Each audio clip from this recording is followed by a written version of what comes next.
Mr. Presidents, Prime Ministers, Ministers, distinguished guests, ladies and gentlemen. It is my privilege and great honor today to be with you and participate in such an important meeting organized by TRT. The topic is a genuine one. Peace and security in fragmented world really need to be discussed broadly, all manner. When we look at the region where we live, is a really hard to maintain peace and security as long as the fight and unrest situation is become style of life.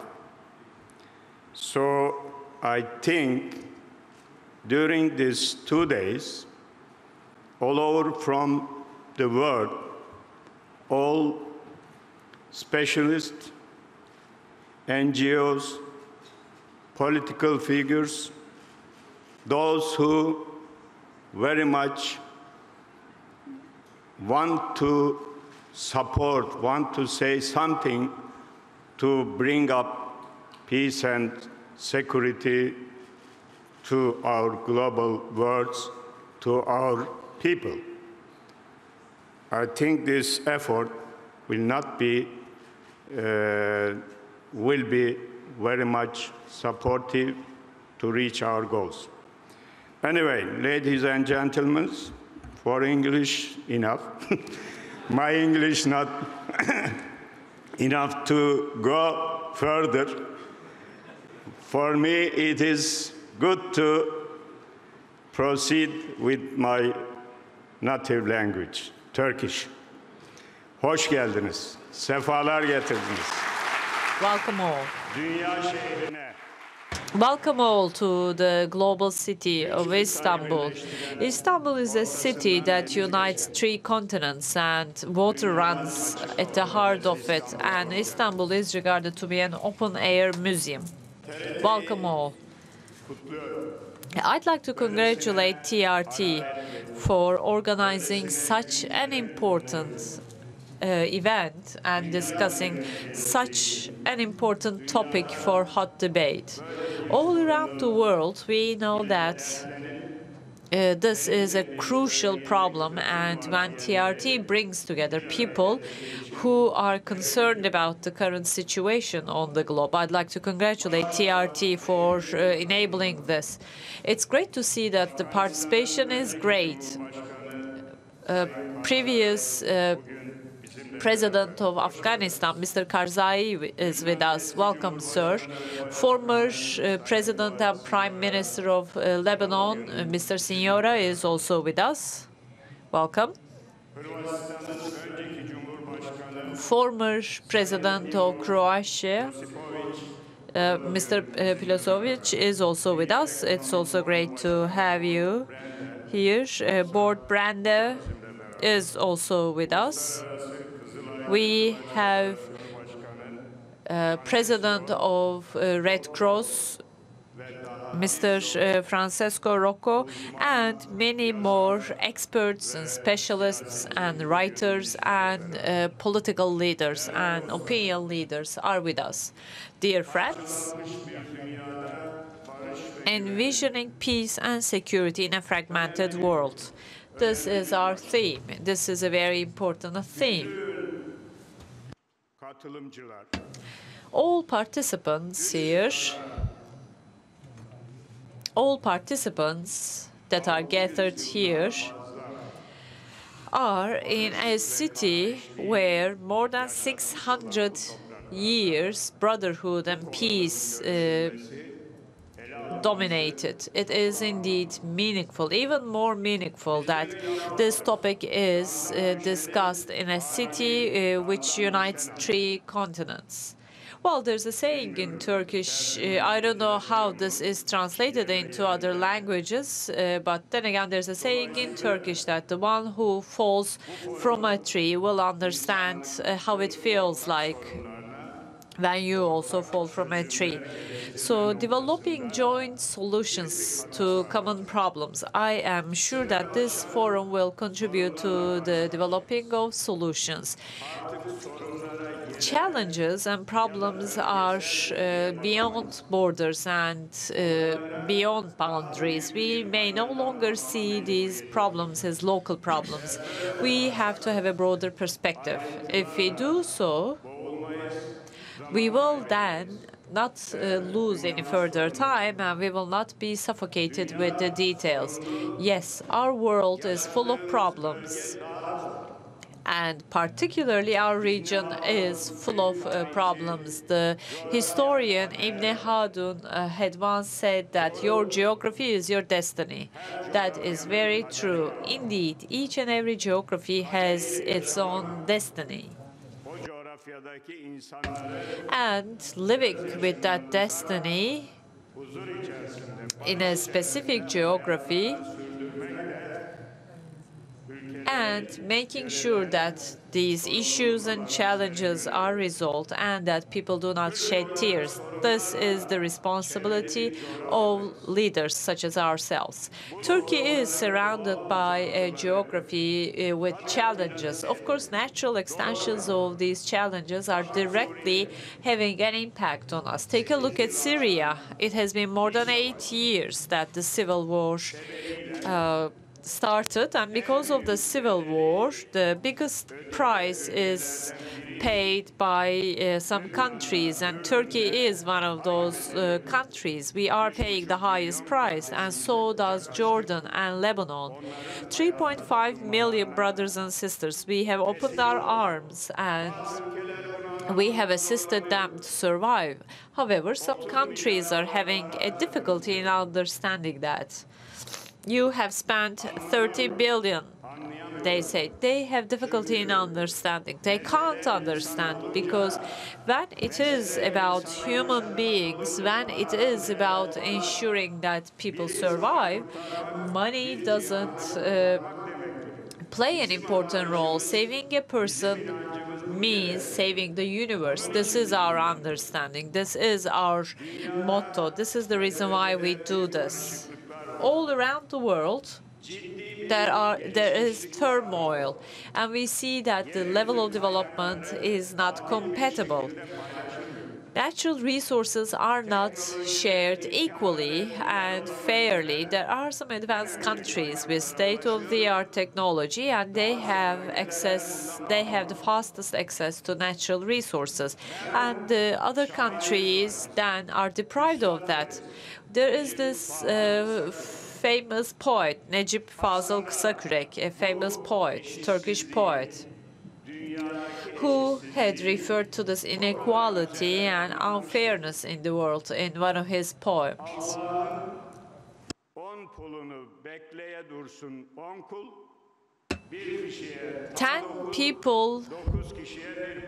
10 people may be waiting for the grace of God, but if 9 of them get this grace and 1 does not, this is not fair. So natural resources should be shared equally and fairly, and this is true for all world citizens. Otherwise, there's turmoil and there's unrest. The primary reason for unrest is not conflict or war. It, at the same time, is hunger and poverty and famine and unemployment and hopelessness. These are the reasons for this unrest. In underdeveloped countries, we see that problems are even deepened further on. According to research conducted all around the world,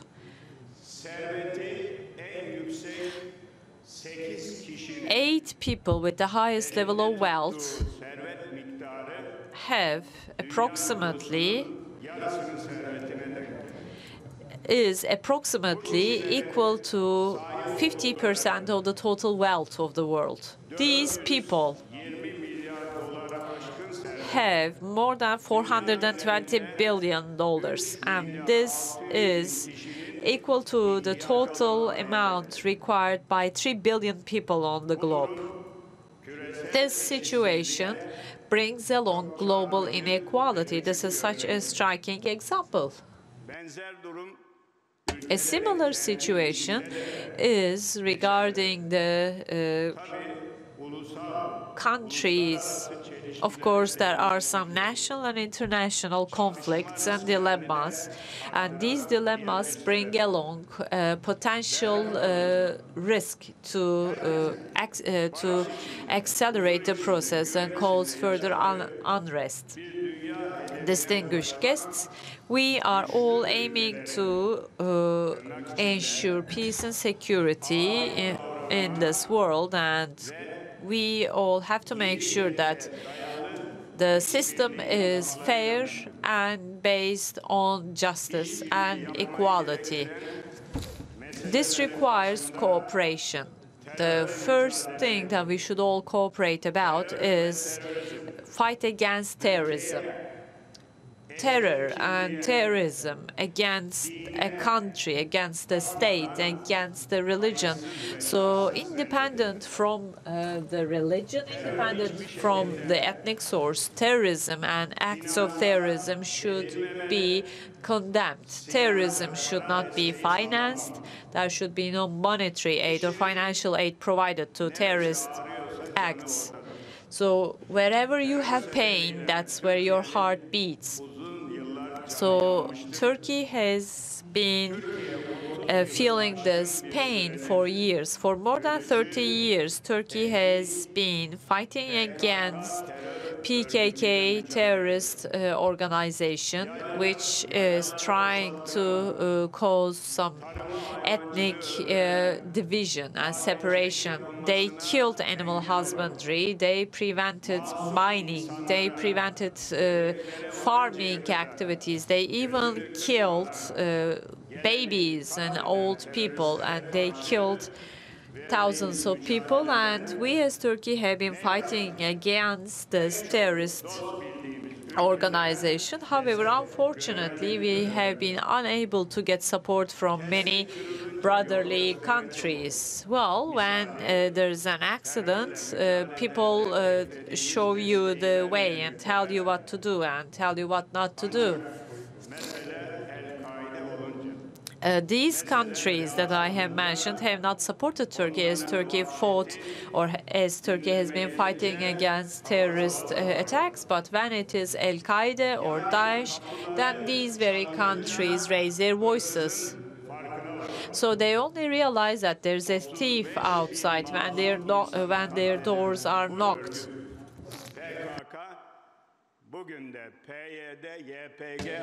So 35,000 plus people have been killed, and unfortunately these terrorists are active in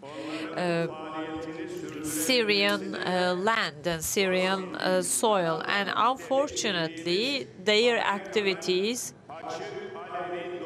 are being openly supported by U.S. U.S. being an ally to Turkey in NATO and on other platforms. Thousands of arms and weapons and missiles and immunity are being provided to this terrorist organization. When we ask this question to them, our ally and brotherly country gives such an interesting answer. They say, we are not in a strategic partnership with them or cooperation with them. We are in tactical cooperation with them. That's just nonsense.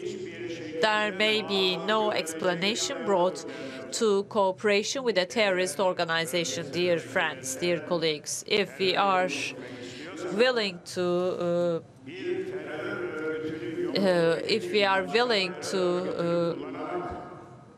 just make a terrorist organization disappear, we cannot make use of another terrorist organization. So we cannot kill Daesh by supporting PKK. There is no such understanding. This will not contribute to peace or stability in the world. Take a look at Afghanistan.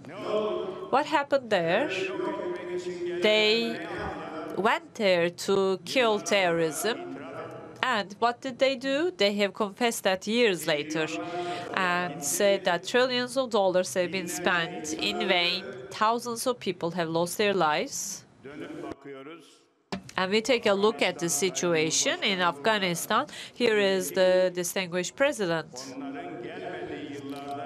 When they, well, we should ask him, which era was better, before they came or after they came? Take a look at Iraq. There are nuclear weapons, and they said this is going to be a big headache for the whole world, and they came with a big move, and they did the same thing in Iraq, in Syria, and in Myanmar, in Yemen as well. And in Jerusalem, where the three religions coexist, and there are attempts these days to trigger turmoil and new religious wars. All of these are harming the region, harming the countries, and these are said to help these geographies and countries. However, they just serve for the purpose of deepening the problem. In recent years, we have started having problems with yet another terrorist organization. This is the Gülenist terrorist organization. As you will recall, on July 15th, this terrorist organization attempted a coup in this country. I was the prime minister there, and along with our president, we did our best to protect our nation and our country by inviting our people to the city centers. And maybe for the first time in our history and for the first time in the world history, we have succeeded that. They captured the weapons and arms and planes and helicopters of the state, and these villains pointed their guns and weapons to the people of Turkey. That's how they wanted to attack the government and attack the people of this country. They wanted to sway Turkey into a chaos. However, the power of people has beaten the power of the tanks and weapons that day, and Turkish people have not permitted this attempt. We have lost 251 people. Thousands of people have been injured. I would like to once again wish that the souls of our martyrs rest in peace, and I'd like to wish all the best to the ones who got injured. So what happened to this Gülenist terrorist organization? We take a look at the leader of this organization and see that the leader of this organization lives in America, lives at a villa. Everything is so obvious. He is the one who gave the directions and instructions. We have all the documentation, we have all the proof. However, our friends, our ally does not move a single muscle. So you're not returning him, so bring some restriction, would you? Don't pretend as if nothing happened. Why do you let him live as if nothing has happened? Why didn't you even initiate an investigation? Are you concerned that many things will follow if investigation is initiated? That's the only thing that comes to mind. Turkey has sent over files and files of proof, and there is no outcome. So there is no distinction between terrorists like my terrorist and your terrorist. As long as there is this distinction, or as long as there is this discrimination, we cannot fight with terrorism, and we cannot ensure global and regional brotherhood. If there are some trans-border issues, we need to make sure that we have institutional cooperation. Otherwise, it's not possible to fight with these attempts. Logistics and financing of terrorism should be cut. So otherwise, if you only fight with arms, it's not possible to fight against terrorism. I would like to touch upon yet another point.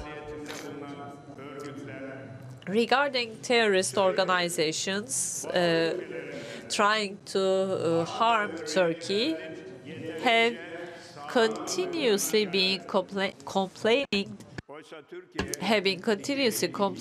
that they do not have freedom of speech. However, since 2002, we have been taking concrete steps for freedom of expression, for enjoying rights and privileges. We have undertaken many legal and constitutional changes. By now, it's impossible to close down political parties. Similarly, freedom of speech and freedom of faith have been given more room as much as possible. We have done all of these, and has terrorism come to an end? No, unfortunately, no. All these arrangements that we made and all the measures that we have taken have not finished terrorism. So that shows that terrorists ask for more and that their complaints are not well-founded.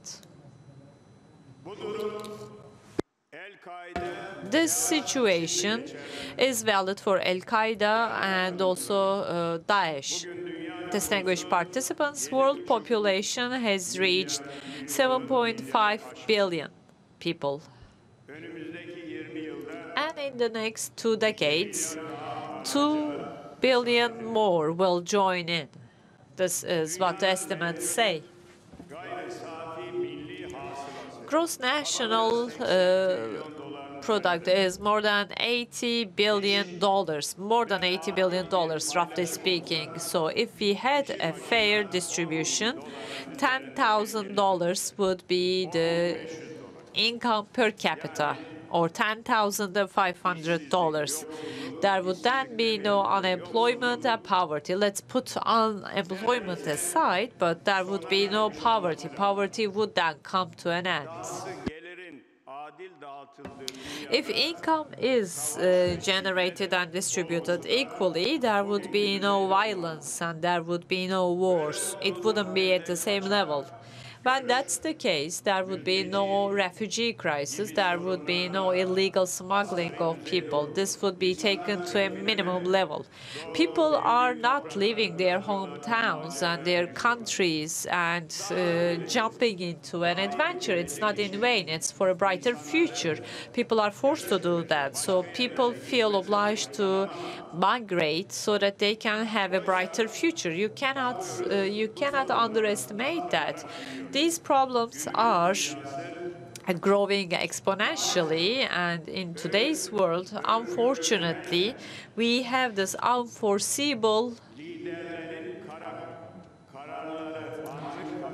We see that there are unforeseeable and unprojected problems that are developed by politicians. 700 million people are, even 800 million people are confronted with hunger. So what has to be done is to focus on reasons for these problems and challenges.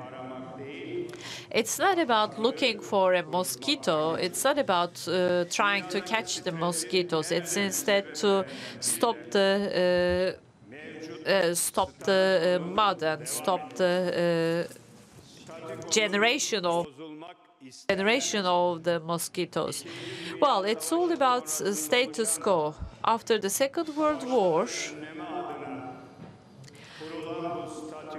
This status quo was established to prevent further wars. However, the status quo no longer meets the needs and requirements of the countries. The paradigm has shifted, and this has to be very well understood. There is an obligation to understand that. Our President, Mr. Recep Tayyip Erdogan, delivered a speech at the General Council of UN and said once again that the world is larger than 5. These 5 countries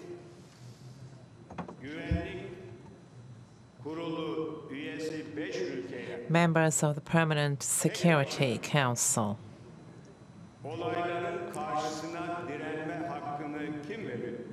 Who gives them the right to resist the events around the world by themselves, these 5 countries?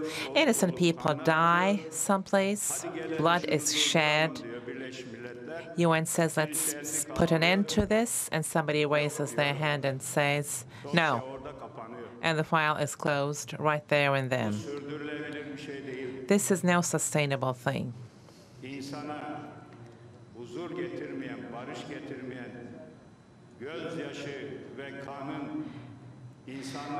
Blood and tears is all that is left. But just watching this, being a spectator to this, will not solve global problems. Individual competition, if we cannot put that aside vis-à-vis global matters, we cannot overcome any issue. Many international problems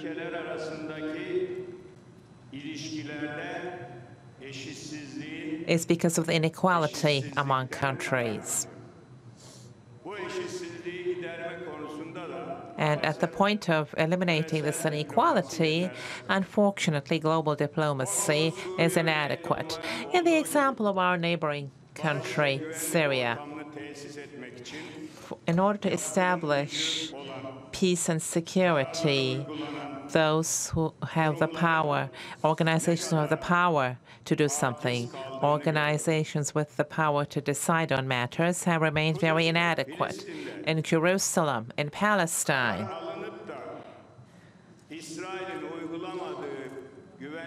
decisions are taken. UN Security Council decisions that have been taken are not being implemented by Israel. For some countries,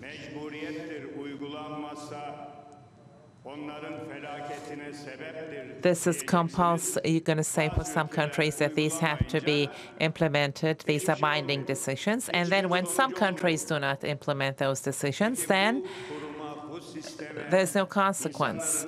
Okay, then how can people believe in this system, in this council? You know, this is a question that needs to be asked out loud. These types of institutes, that the absence of the types of institutes who take decisions, and you know, if the thief is inside the house, it's no use locking the door. Those who cause the problem cannot solve the problem. So long as this is the case, unfortunately, there will be, you know, we're going to be going around this vicious cycle time and time again. That is why the composition of the UN Security Council should be reviewed, and this policy that they're abiding by should be left behind. Otherwise, everything that's being talked about is in vain. No state should have the right to veto by itself. Post-war, post-Second World War,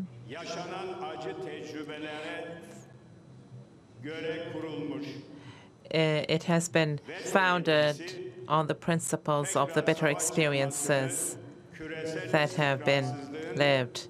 That power to veto was introduced in order to prevent war. But now, veto, the power to veto, is not preventing war. It is serving the purpose of creating war. In our day and age, there are 194 countries members of UN. The number of members of Islamic Cooperation Organization is 57. And in the UN Security Council, there should also be an Islamic country. Because 1,850,000,000 of the world population is Muslim, and all chaos, all terror, all civil wars are taking place in Islamic countries. Is this a coincidence? We should be thinking about this question. 1 out of every 4 UN member countries has a population where the majority is Muslim, and it's equal to 1/4 of the world population. Distinguished participants, this is no religious discrimination. This is no ethnic discrimination. In order to come up with solutions for global problems, we should include differences more. On the 10th and 11th century, the Crusaders were an example of the pain that was experienced. Jerusalem is holy for all of us, from Christianity, Islam, Judaism. Okay, so what is all this that is being done? How to explain this?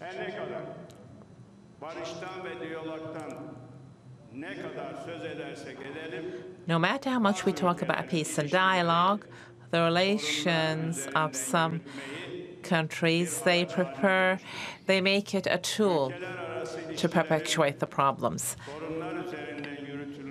Problems among nations deepens the conflict even further. Therefore, in international relations, it is important to underline this. If there's no problem, there is no collaboration, seems to be the approach, whereas the world is our common home. We should keep this home clean. It's up to all of us. Our resources are limited. We have to protect them together. We have to make our relationship. If we misuse our relations and our resources, we are doomed to drown in this pool of problems. There's no escape from that. For instance, in the EU,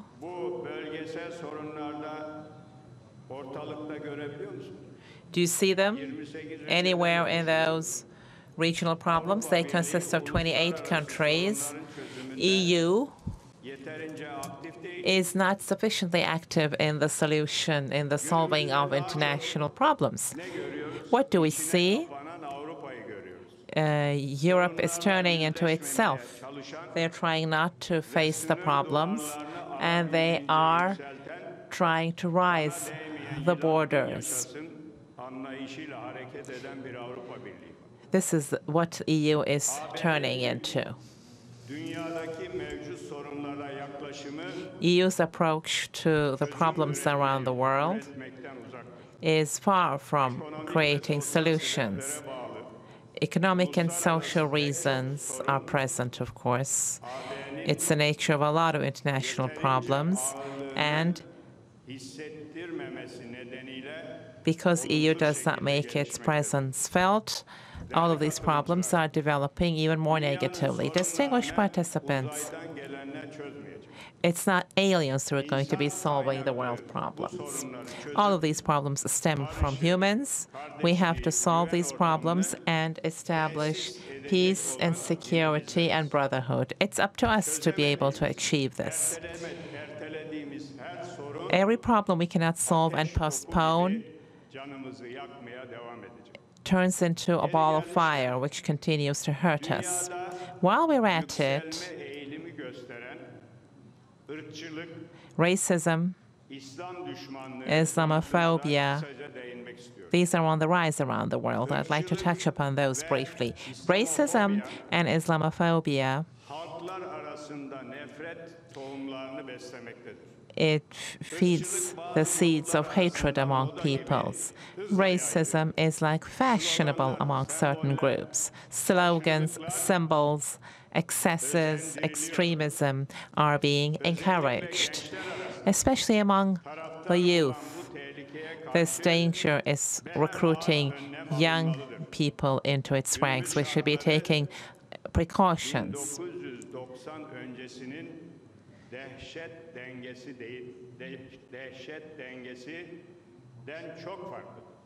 The situation is very different from pre-1990 because the young people can go about freely. There's kind of this covered-up conflict. On the one hand, we're talking about love and peace. On the other hand, hatred, seeds of hatred are being planted. Aggressiveness is increasing. Myanmar, Arakan, Rohingya Muslims, only because of their faith, they are being subjected to ethnic cleansing. Unfortunately, nobody hears their voice around the world.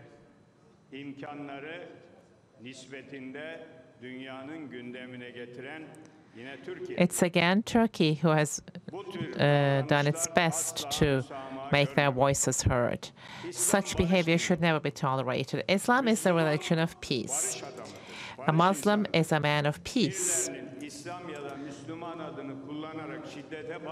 Some people using terror and violence under the guise of Islam is also making people suspicious towards Islam. The Western world should give up using the terminology Islamic terrorist. This is discrimination. This encourages terrorism. Terror has no religion or race or sect. All celestial religions prohibit killing human beings. That being the case, it's as if they're making it appear as if all terrorists come from an Islamic background. This is a global perception impression, which will not contribute to the struggle against terrorism or to global brotherhood. It only further deepens interreligious conflict, using Islam as a tool of fear. They use the excuse of faith and create conflict among people. These are not people of goodwill. These events are no coincidence, and the entire world, all humanity, should be sensitive to this. Those who plant the seeds of hatred among people will one day be the target of this hatred. We should not be forgetting this. I would like to remind this. Distinguished participants, no local or regional or global. We cannot talk of development on these levels anymore. Development models that target the joint development of the human being, they should be addressed on a global scale. The resources should be subjected to logical and rational planning, because if it goes like this, the states will not be able to manage the next 100 years. Development should be sustainable. Safety, security should be established. Resources should be protected. This is what we need. This has to be the common agenda of the world. We too, next week in Antalya, we're going to be having more than 40 countries, 26 heads of parliament will get together, and we will be discussing similar topics during this meeting. And what are those topics? Trade wars, money being used as weapon, and the assessment of developmental differences among regions. Agenda 2013 will be the title of this meeting, and we will be publishing a declaration. Distinguished participants, I am aware that I am taking too long. However, this is not an opportunity one gets all the time. There are valuable participants from all over the world, so I'm seeing this as an opportunity. And as Turkey,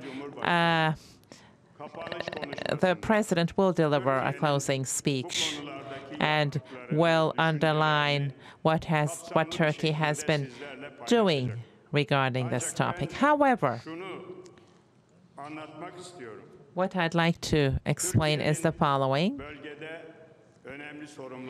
Turkey has important responsibilities around the region.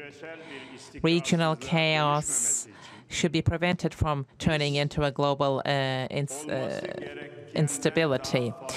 For this not to happen, we are working more than we usually do. Look at Idlib. Where is the world? Where is the UN? Millions of people are facing death there. Turkey took the initiative, convinced Russia, and the bloodshed was stopped. But this is not a sustainable thing.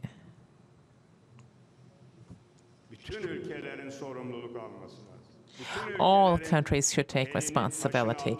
All countries should be taking the risk.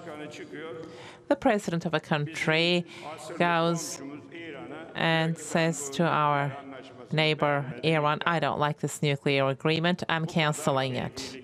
I mean, it can't be this arbitrary, right? Can't be this unpredictable. And we cannot ensure global peace with decisions like this. Deciding as countries who decide as they wish and who act as they wish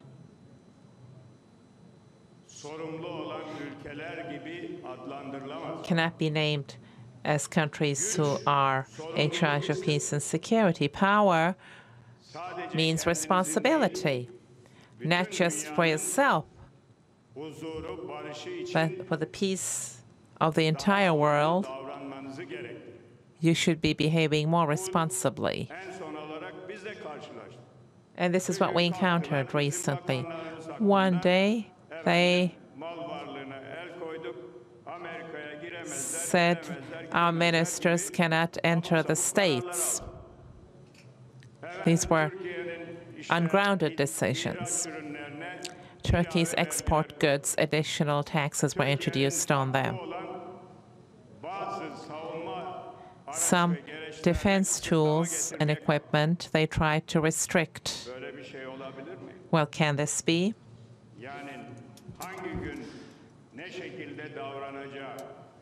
How they're going to behave on any given day, you cannot tell.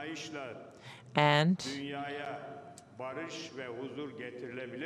can you establish peace around the world with an approach like this? Therefore, 194 UN member countries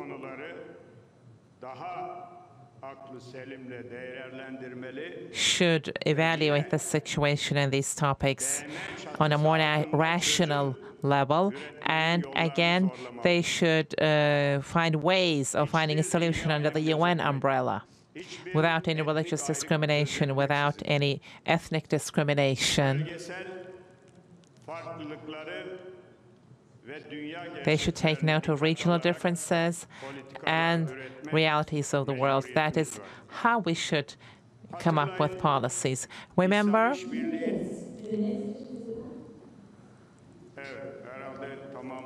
I guess they're telling me to finish, right? Is that a warning?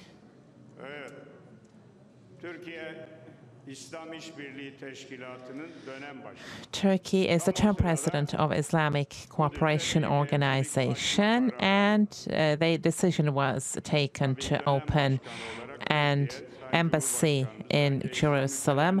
Of course, our president called upon Islamic countries for an extraordinary meeting. Decisions were taken, and it was condemned, that decision. Following that, UN was called for a meeting. The American administration, who took this initiative, was left alone.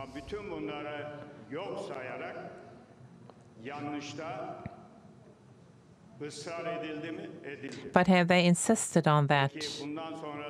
Yes, they have. So what will happen from now on? Which problem have you been able to solve? Nothing. Therefore, UN should rapidly take the steps to gain more prestige in this regard. Expecting this from those who have established the status quo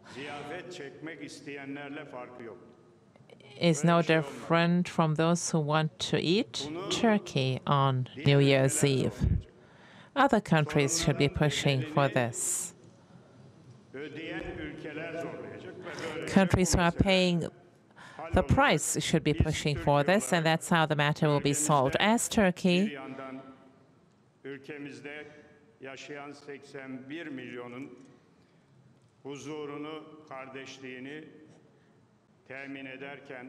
we are trying to ensure the peace and brotherhood and the welfare of 81 million people. And on the other hand, we're trying to find solutions for the chaos, terror, and humanitarian tragedies that are taking place around us.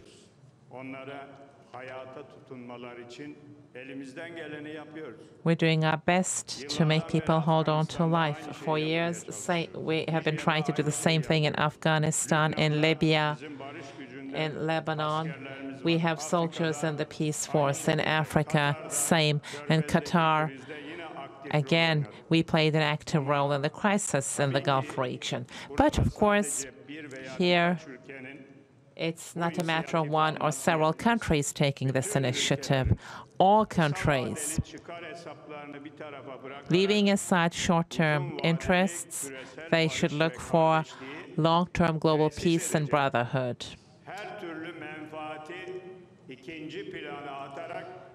They should put interest in the background, and they should make decisions to make humanity thrive. So, with these thoughts and feelings, I would like to thank TRT World who put this topic on the agenda. For 2 days, we are going to have the participation of a very elite crowd who are going to be discussing this topic. The general manager of TRT, the managers and the employees of TRT, I would like to thank the entire team on behalf of my country. Joint solutions for our joint problems. These types of meetings should be organized more frequently. There should be more awareness. No doubt, it is very important. And once again, I greet all participants. Thank you very much.